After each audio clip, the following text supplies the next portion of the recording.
தோழர்களே, உங்கள் அனைவருக்கும் தெரிவித்துக் கொண்டு இன்னைக்கு நம்ம எதை பத்தி பார்க்க போறோம்னா,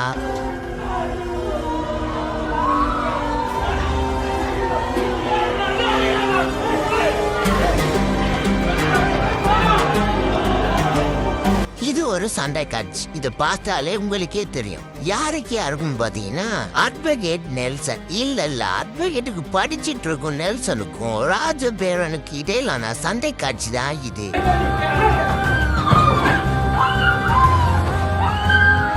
இந்த சம்பவம் நடக்கிறதுக்கு முக்கியமான காரணம் என்னன்னு பார்த்தோம்னா, நம்ம வழக்கறிஞர் நெல்சன் அவர் பாத்தீங்கன்னா அவரோட திருவாயை வச்சுட்டு சும்மா இருக்காம ராஜபேரனோட ஒரு ப்ராடக்ட பத்தி பேசியிருக்காரு. அது எப்படி பேசியிருக்காருன்னா, இந்த ப்ராடக்ட் சரியில்லை, இதுக்கான சரியான டாக்குமெண்ட் எதுவுமே இல்லை, அந்த மாதிரி பேசியிருக்காரு. மாவு ஒன்று விற்கிறாப்புல, ஜிஎஸ்டி கிடையாது, எஃப்எஸ்எஸ்ஐ லைசன்ஸ் கிடையாது, ஒரு மண்ணும் கிடையாது, ஒரு மண்ணும் இல்லாம இந்த மாவு விட்டாப்புல. இதை கேட்ட ராஜபேரன் என்ன பண்ணியிருக்காருன்னா, அவரோட வீட்டுக்கே போய் இதை பத்தி கேட்கலாம், என்னோட ப்ராடக்ட பத்தி நீ எப்படி பேசலாம், அதுக்கு டாக்குமெண்ட் இல்லைன்னு உனக்கு யார் சொன்னா, அந்த மாதிரி கேட்கலான்னு அவர் வீட்டுக்கே போயிருக்காரு. அங்க நடந்த சம்பவம் தான் இந்த சம்பவம்.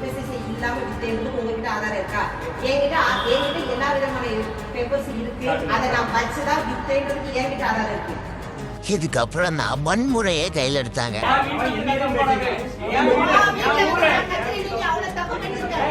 இந்த சண்டைக்குள்ள எப்படிடா கட்சி வந்துச்சுன்னு பார்த்தோம்னா, ஒரு 2-3 நாளுக்கு முன்னாடி 2 days later நம்ம வழக்கறிஞர் நெல்சன் இருக்காரு பாத்தீங்கன்னா, அவரோட திருவாயை வச்சுக்கிட்டு சும்மா இருக்காம நாம் தமிழர் கட்சியில இருக்கிற சாட்டை துரைமுருகனை பத்தியும் நம்ம அண்ணன் செந்தமிழ் சீமானை பத்தியும் பாத்தீங்கன்னா தவறான ஒரு சில செய்திகளை பத்தினா பரப்பியிருக்காங்க.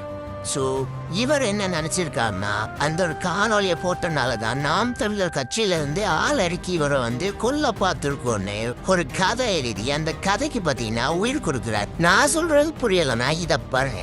ஐயா ஐயா நெல்சன் வக்கீல் ஐயா, உங்க வீட்டுல சண்டைக்கு வந்தது நாம் தமிழர் கட்சிக்காரங்க இல்ல, உங்க வீட்டுக்கு சண்டைக்கு வந்தது ராஜாபரன். அவர் ஒரு ப்ராடக்ட் விற்காரு, யானைக்கு அவலம் தரும், யானை பழம் தரும், யானைக்கு அவலம் அப்படி ஒரு ப்ராடக்ட் விற்காரு. அந்த ப்ராடக்டை தவறுதலாக நீங்க மக்கள் மத்தியில நீங்க பரப்பு பண்ணியிருக்கீங்க. அதை விஷயம் கேள்விப்பட்டு அவர் ராஜாபரனும் அவர் மனைவியும் அவங்க வீட்டுக்கு தேடி வந்து எதுக்கு இப்படி பேசுனீங்கன்னு கேட்டுருக்காங்க. 2 பேரும் வாக்குவாதம் பண்ணி சட்டம் கிட்ட அடிச்சு கிழிச்சிருக்கீங்க.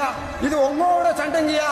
ஐயா நாம் தமிழர் கட்சிக்கும் நெல்சன் குற்றச்சாட்டு பண்ண அந்த குற்றத்துக்கும் சண்டை வரலங்கய்யா. அவர் தவறுதலான குற்றச்சாட்டை வச்சாருங்க, அதுக்கு ஆதாரத்தை அவர் கொடுக்க முடியலங்கய்யா. அந்த பிரச்சனை அதோட முடிஞ்சுங்க. இது ராஜாபரனுக்குள்ள சண்டைங்கய்யா.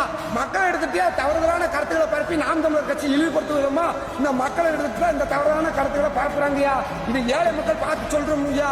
நாம் தமிழர் கட்சிக்கும் நெல்சன் வக்கீல் அவர்களுக்கும் தவறுதலான குற்றச்சாட்டை பரப்புற நெல்சன் அவர்களுக்கும் இதுக்கும் சம்பந்தம் இல்லைங்கய்யா. இது ஏழை மக்கள் சொல்றோம்யா.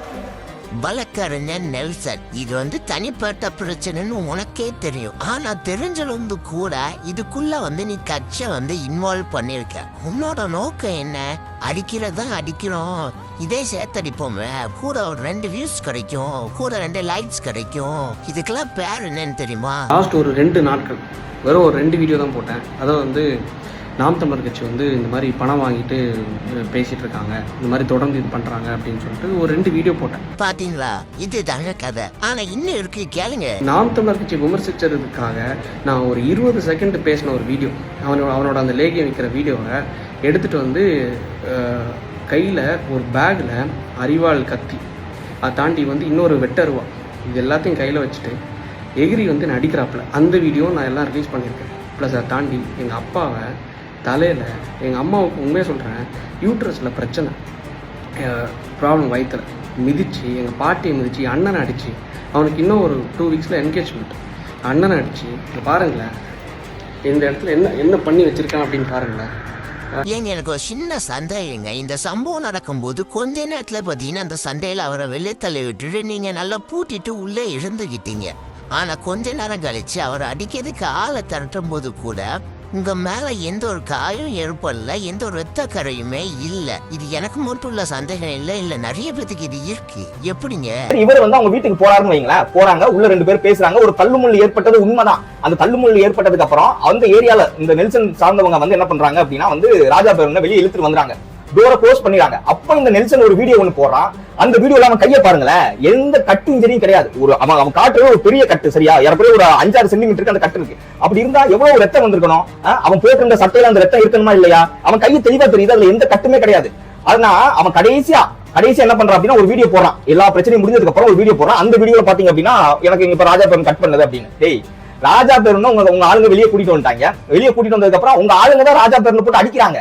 அப்ப வேற வழி இல்லாம தன்னுடைய தற்காப்புக்காக ராஜா பேருன்னு ஒரு அருவாளை எடுக்கிறாரு. நம்ம வன்முறையை எந்த விதத்தையும் நம்ம ஆதரிக்கல. அவர் அருவாளை கொண்டு போனது தப்புதான். ஆனா அவர் அடிக்கும் போது 10 பேர் சேர்ந்து அடிக்கும் போது வேற வழி இல்லாம அந்த அருவாளை எடுக்கிறாரு. அப்பதான் அவர் ஆயுதத்தை கையில் எடுக்கிறாரு. உன் கூட வீட்டுல உனக்கு உள்ள உட்காந்து வீட்டுக்குள்ள உங்க கூட உட்காந்து பேசும்போது அவர் எந்த ஆயுதத்தையும் கையில எடுக்கல. 2 பேர் பேசுறீங்க, தள்ளுமுள்ளதான் ஏற்படுது.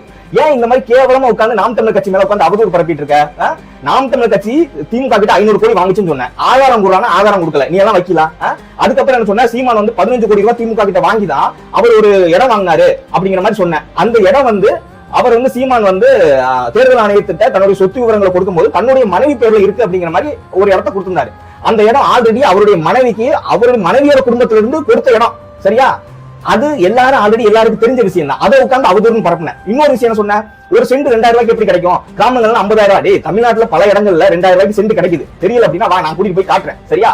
அதுக்கப்புறம் என்ன சொன்ன, சாட்டை மேல ஒரு அவதூறு பரப்புனேன். சாட்டை திரு முத்துக்குமார் அவருடைய மனைவி முத்துக்குமார் அவர்கள் இறந்ததுக்கு அப்புறம் திருமணம் செஞ்சாரு, கருவை கலைச்சிட்டாருன்னு ஒரு குற்றச்சாட்டை வைக்கிற. அதுக்கு ஆதாரம் எங்கன்னா ஆதாரம் உங்ககிட்ட கிடையாது. அந்த மாதிரி அதுக்கப்புறம் சீமானுடைய குழந்தை வந்து அமெரிக்கன் இன்டர்நேஷனல் ஸ்கூல்ல படிக்கிறது வந்து சீமானுடைய குழந்தையே கிடையாது. சீமான் மனைவியுடைய அக்கா பையன் தான் அங்க படிக்கிறது. அவருக்கு பீஸ் கட்டுறது வந்து அவங்க அக்காவுடைய கணவர் தான் கட்டுறாங்க, சரியா? உட்கார்ந்து பரப்புனது எல்லாம் அவதூறு. எந்த ஆதாரமும் கொடுக்கல. நாம் தமிழர் கட்சிக்காரன் இதை பண்ணிட்டான், நாம் தமிழர் கட்சிக்காரன் அதை பண்ணிட்டான்னு சொல்லியே தவிர எந்த ஆதாரம் ஏதாச்சும் கொடுத்தியாடா? ராடுகார பையில உன்ன நீயே கட் பண்ணிக்கிட்டு நாம் தமிழர் கட்சி மேல உட்கார்ந்து அவதூறு பரப்பிட்டு இருக்கு. கேவலமா இல்ல? இதெல்லாம் காந்தி காலத்து டெக்னிக்கா? போடா, சோழி முடிச்சு. இங்க நான் சுசீந்திரத்துல இருந்து வரேன். அவர்கிட்ட ஒரு விஷயமா பேசணும். அவங்க வந்து நேற்று நைட்டு ஒரு வீடியோ போட்டாங்க. உங்களுக்கு தெரியுமா தெரியாதான்னு நினைக்கிறேன். உங்களோட மகனா? ஓகே. அவங்க நேற்று நைட்டு ஒரு வீடியோ போட்டிருக்காங்க. என்ன போட்டிருக்காங்க அப்படின்னா, அவங்க பாலிடிக்ஸ் விஷயமா சீமான், சாட்டை, அப்புறம் ராஜபேரன் இவங்க எல்லாரும் பற்றி பேசுறாங்க. அது அவங்களோட பாலிடிக்ஸ் நம்ம தலையில் போடுறது கிடையாது. அது யானை ப்ராப்ளம் தீபாவளின்ற ப்ராடக்ட் கொடுக்குது.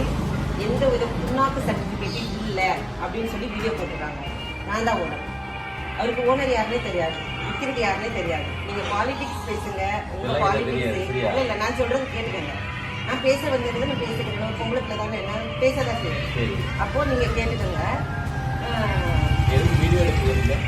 வீடியோ நான் எடுப்பேன். உங்க பிள்ளை வீடியோ தானே எடுக்கிறோம், வேற ஒன்றும் செய்யல. வீடியோ எடுக்கிறது போத் ஆஃப் த சேஃப்டிக்காக தான்.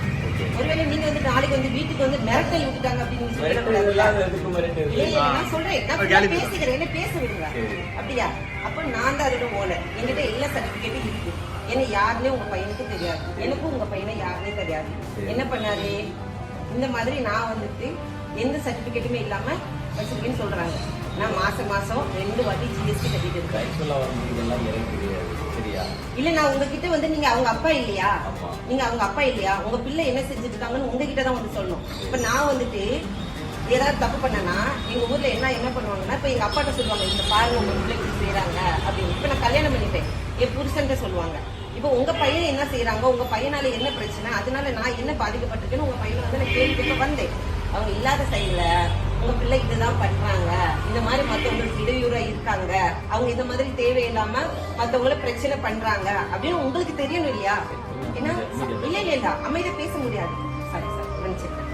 அதாவது வந்து அமைதியா பேச முடியாது. ஏன்னா நான் கஷ்டப்பட்டு ஹார்ட் ஒர்க் பண்ணி நான் இது வரைக்கும் நான் ஒர்க் பண்ணிட்டு இருக்கவும் சரி வருஷம் கரெக்டா ஐடிஆர் ஃபைல் பண்ணி நான் அரசாங்கத்தை ஒரு காலத்துல ஏமாத்த கிடையாது. என் பொருளுக்கு தேவையான எல்லா விதமான சர்டிபிகேட்ஸ், எம்எஸ்எம்பி ரெஜிஸ்ட்ரேஷன், ஜிஎஸ்டி எல்லாம் ஃபைல் பண்ணி அப்ப நான் அரசாங்கத்தையும் ஏமாத்தல, மக்களையும் ஏமாத்தல. அப்போ நான் அப்படி இருக்கப்போ அவர் வந்து அந்த மாதிரி பண்றது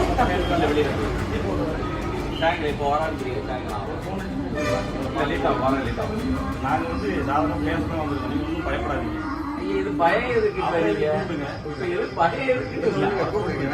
வெளியே போயிருக்காங்க. என்னன்னா ஒரு உங்க மகன் வந்து ஆதாரம் கேட்கறது